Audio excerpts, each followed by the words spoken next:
Hi everyone, Dreki here, and today I'm reviewing the Quelima SQ11. This camera cost me $8. It's a 720p camera, little tiny cube about an inch by an inch, and I can't believe it actually works. Yes, you heard me right, this camera costs $8. It's called the Quelima SQ11, and it's what we're looking at today on Tech Under 10, where I show off truly affordable technology. So what does $8 get you in terms of a camera? Well, this thing advertises 1080p, but really it can only film 720p. It films AVI and it has a fairly close-up lens. The camera itself is a 1" by 1" cube made from rubberized plastic. It has 2 buttons and no screen. It reminds me a little bit of a spy camera except for the rainbow racing stripe across the top.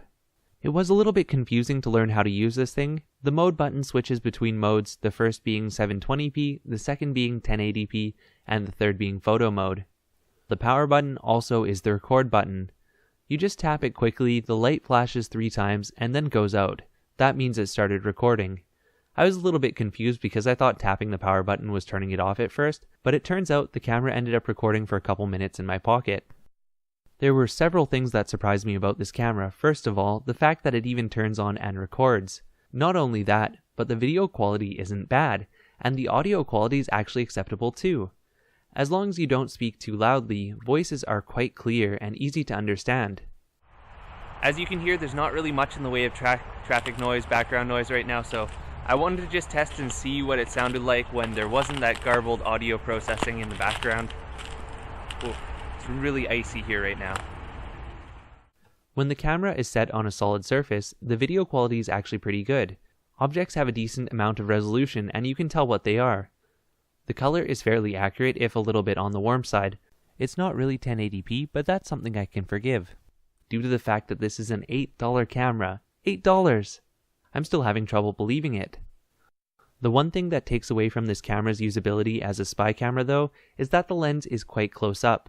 That makes it hard to hold still while you're walking, and even though I tried my best, video was very shaky overall. Even at night and in low light, it's not too bad. I've seen worse from way more expensive cameras than this. Sure, there's the occasional blur and weird pixelation thing that happens, but whatever, it was $8. I'm just glad that it can pick up something when it's out under the streetlights. So, would I recommend this camera? Well, put it this way, it was $8. I've spent more on a single meal than that. In terms of the amount of fun I've had just filming around, taking photos of people, taking selfies, just screwing around with this, I've totally gotten my money's worth. I did buy its bigger brother, the SQ12, for $15. The difference between the two is the other one has a wider angle lens, but I'm expecting around the same video quality. I don't expect much from longevity due to the cheap price. I wouldn't use this as a serious camera, but for fun, yeah, why not? Thanks for watching. If you have any questions, please leave them below.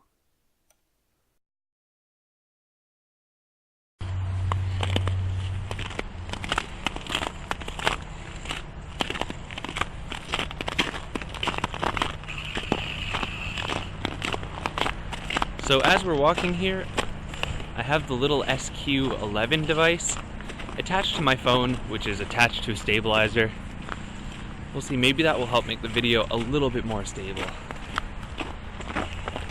Whew. Let's do a pan around through the brightness and back up front here.